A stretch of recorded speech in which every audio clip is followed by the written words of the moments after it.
Best-selling fiction author John Irving confessed, "I do know where I'm going, and it's just a matter of finding the language to get there." Well, there's no doubt that language is important, and, as John Irving observed, finding the right words take work. Today we'll focus more on how to use language effectively. Specifically, we'll learn from the marketers with the 4 C's, and then some general suggestions on using language more effectively. We can learn a lot from the professionals who use language to sell us.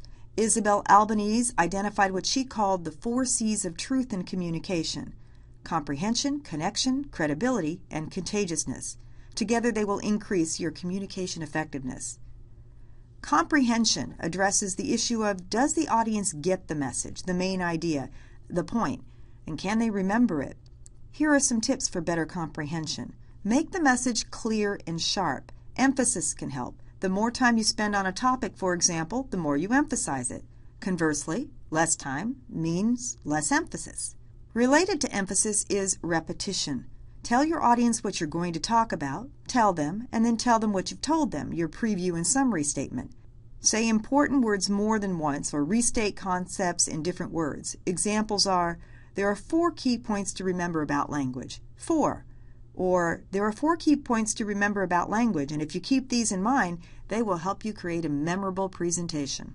Transitions also help, using words or phrases that emphasize the relationship between your ideas. You can use transitions to clarify by saying, in fact, or for example, to contrast, in comparison, or on the other hand, summarize, therefore, so, finally, or illustrate, to illustrate the point, to demonstrate.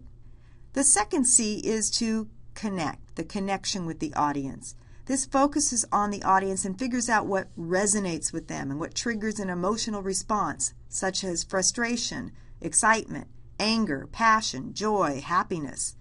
The third C is credibility.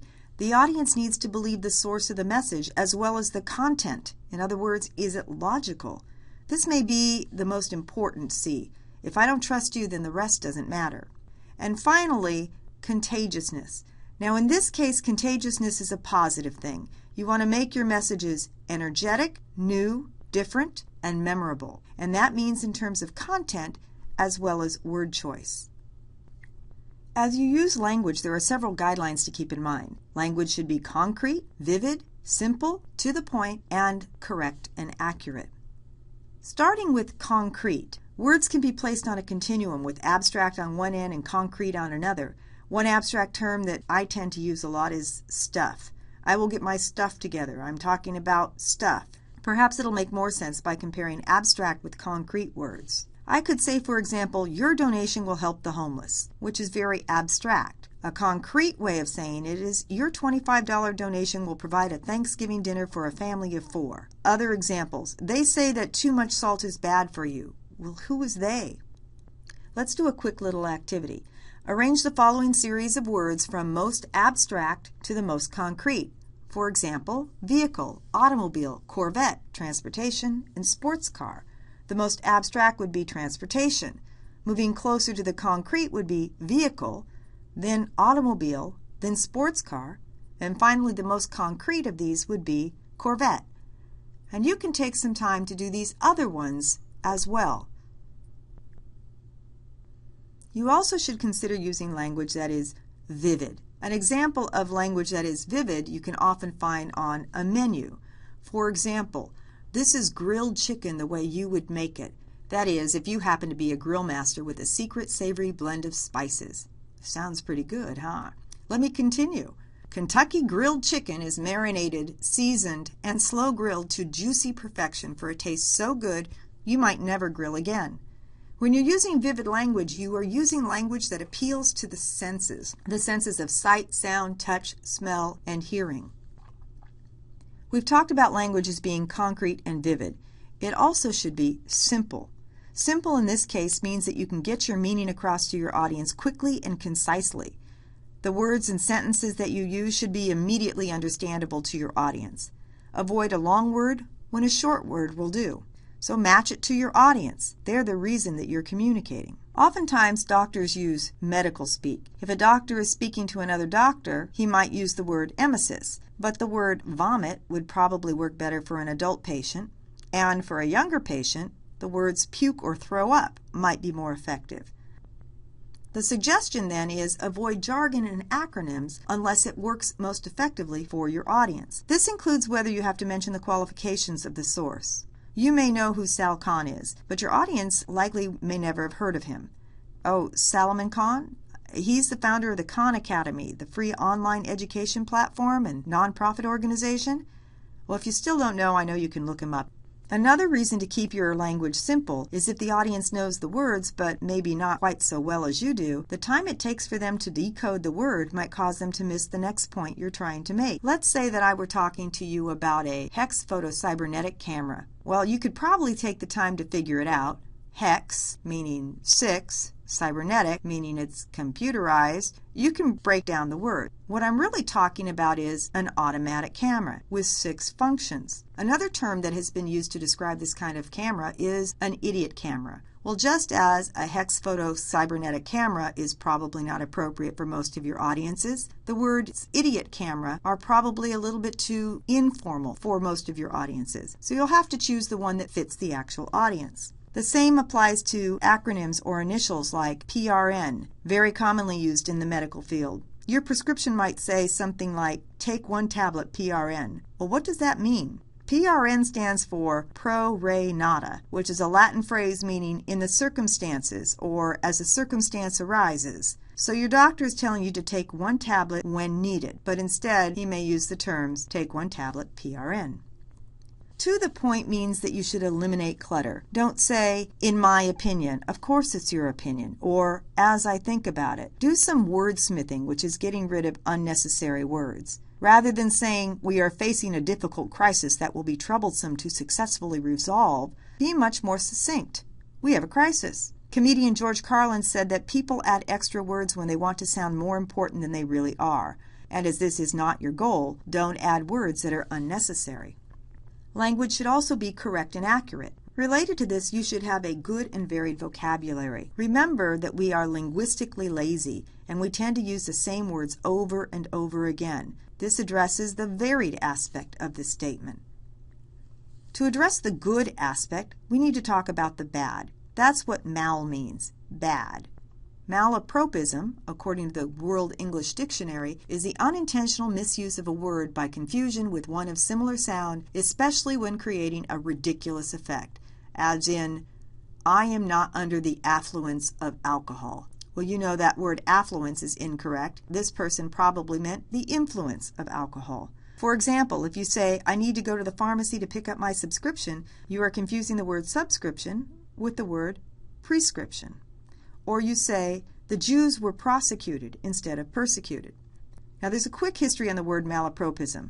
It came from a play written by Sheridan in 1775 called The Rivals. Mrs. Malaprop was a character who was laughed at for her ridiculous misuse of large words. She would say contagious countries instead of contiguous countries. So the word malapropism was derived from her character. Here are some real examples of malapropism. Johnny Logan, shortstop turned sportscaster, upon receiving an award said, I will perish this forever. I'm pretty sure that he meant he would cherish it forever. And baseball player Pete Rose, when he was accused of gambling, said, all I want is my cause to be heard in front of an impractical decision maker. I'm fairly sure he meant an impartial decision maker. The language you use should be precise. Author Mark Twain knew the importance of precise language. He explained that the difference between the almost right word and the right word is really a large matter. It's the difference between the lightning bug and the lightning. Here's an example about how precise language can be and the multiple shades of meaning that words have. If you look up the word untruth in a thesaurus, you will find the following synonyms: lie, story, fib, myth, falsifications, all meaning untruth. While each are synonyms of untruth, they all have different shades of meaning. For example, complete this sentence with one of the words above. Icarus didn't really fly near the sun on wings made of wax. That's just a, and the obvious response would be myth. Lie doesn't fit there, definitely fib doesn't fit there, and falsification doesn't fit. Possibly story might fit, but we have a better example for story. When I telephoned Professor Smith at his home, his little boy said, "Daddy's in the shower," but I think that was a fib works best here. The worst thing that can happen to a scientist is for others to discover a falsification in laboratory records. Again, lie doesn't work there, and definitely myth doesn't work. Even criminals sometimes find it hard to tell an outright lie under oath in court. And George told me he was late for our date because his car broke down. Does he think I'm going to believe that tired old... And story fits best there. Correct and accurate also means using proper grammar. You need to learn the structure of the language that you are using. The language we're using right now is English, so we need to use the proper English grammar. If I were giving this lecture in Spanish to a Spanish-speaking audience, I would have to use the grammar of the Spanish language. Now, some aspects of grammar are subject-verb agreement, particularly with singular and plural subjects. Part of the problem is our desire to be non-sexist in our word choice. If you say, "A person who wants to should try, otherwise they should not try," they is plural compared to the singular, a person. Don't go overboard, however, because often while we're speaking, we end our sentences in prepositions like in or to. We might say, "What table did you put it on?" rather than "On which table did you put it?" Most audiences will understand unless you're speaking to a group of English professors. In terms of language being correct and accurate, we've addressed the importance of a vocabulary, grammar, clarity, preciseness, and now as it relates to oral communication, we can add pronunciation. For example, when people refer to the library versus the library. Some of these are regional pronunciations, but often can be perceived by your audience as being mispronounced and that you don't understand the words that you're using.